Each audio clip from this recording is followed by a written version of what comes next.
Good evening. मेरी पहली मुलाकात श्री बालचंद खुराना से आज से 28 साल पहले हुई, जब मैं उनके घर खाने पे निमंत्रित हुआ। हम दोनों को उस समय मिठाई खाने का शौक़ था।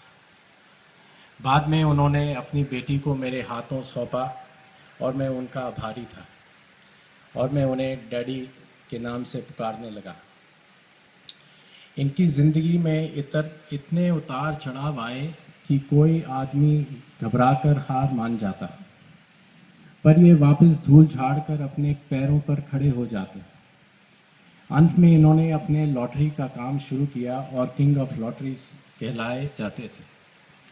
वह उस समय लखपति थे जब इंडिया में बहुत कम लखपति होते थे,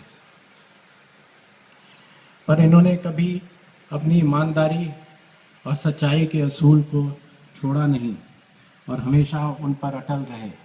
यही सबसे उनकी बड़ी खूबियत थी।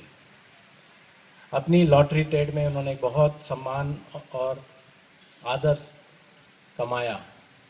एक कहानी है कि दो लॉटरी ट्रेड के लोगों के बीच में लड़ाई हो रही थी और किसी ने किसी को पैसा देना था। एक ने धमकी दी, मैं खुराना साहब को बता दूंगा। उन्होंने बोला, नहीं नहीं नहीं बाबा, तुम मेरे से पैसे ले लो, उनको मत बताना।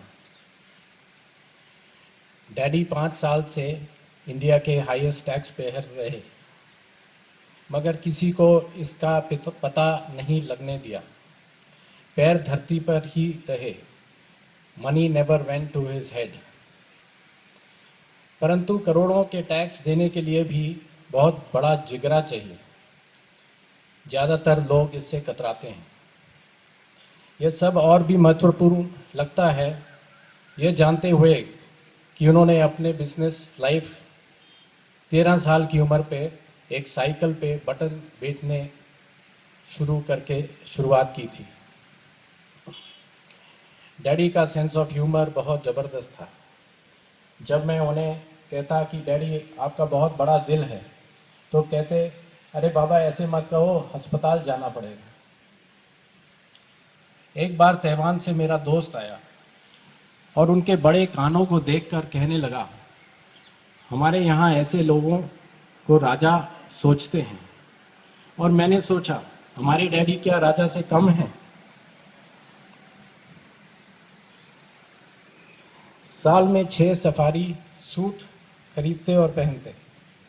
जब अपने सफ़ेद सफारी में गोल्डन क्रॉस का पेन अपनी लेफ्ट पॉकेट में लगाए, लेफ्ट कलाई पे अपनी गोल्डन वॉच, चमकते हुए काले जूते पहनकर अपनी मर्सिडीज बेंज से निकलते, तो महाराजा और पटियाला से कोई कम नहीं थे।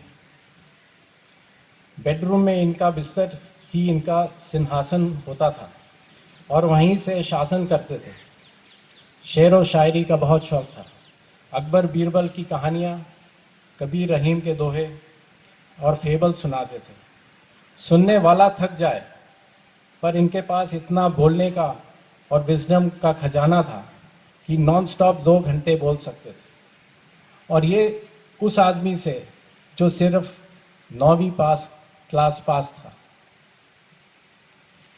इनमें भरपूर पेशेंस थी। कभी भी मैंने इनको गुस्सा होते नहीं देखा। हमेशा हंसमुख रहे। उनकी ज़िंदगी उनका काम था। कभी छुट्टी ना करते। मैं बोलता, डैडी आपको तो आज बुखार है। कहते, अरे 150 कोई बुखार ना हुआ तो क्या बुखार हुआ। मेरे माथे पर देखकर मुझे कहते, सिलवट हटा दो। अपने अंतिम दिनों तक हमेशा मुझे कहते रहे, हंसो और हंसाते रहो। I think that was the underlying principle of his life. He was a patriarch of the family. उन्होंने अपने भाई बहनों को सबको सेटल किया और भरपूर लोगों को इस दुनिया के अडॉप्ट करके बिजनेस में सेट किया और उनका ध्यान रखा। A self-made, God-fearing, disciplined, honest man, he was a wonderful package indeed. आज के ज़माने में ऐसा आदमी नहीं मिल सकता और ना ही कभी मिलेगा।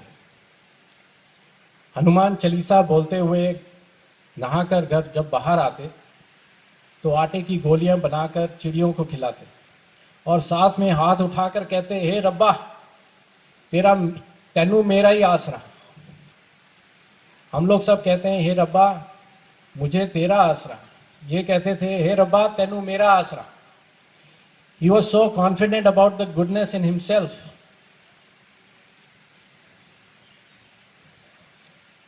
that without arrogance he could claim to be a good man. इनका पैदाइश पाकपटन पाकिस्तान में हुई, जहां बाबा फरीद थे। उस जगह को बड़ा पवित्र माना जाता था, शायद इसीलिए ये भी इतने पवित्र थे। 30 सालों से इन्हें रूमेटॉइड आर्थराइटिस से सफ़र करना पड़ा और इसी बीमारी के कारण ये भगवान के पास बुला लिए गए। इनकी धर्मपत्नी कैलाश, बेटा अश्विनी और बेटी अनु ने इनकी बहुत सेवा की। अनु 30 सालों से इनकी पर्सनल डॉक्टर रही। इनके ग्रैंड चिल्ड्रन ने बहुत प्यार और सम्मान दिया। डॉक्टर गीता श्रॉफ इनकी बेटी जैसे ही इनका बहुत ध्यान रखा और पूरी सेवा की। ऑफिस और घर के स्टाफ ने इनकी बहुत सालों से सेवा की। वो इन डैडी को अपना गॉडफादर कहते थे। मेरी ज़िंदगी में 2 लोगों ने मुझे बहुत इन्फ्लुएंस किया, एक मेरी मदर और एक मेरे डैडी।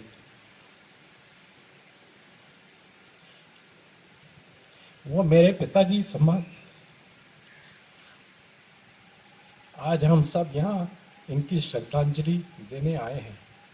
मैं सोचता हूँ कि अगर आप इनके कोई भी गुण अपना लें तो it will be a true tribute. Thank you.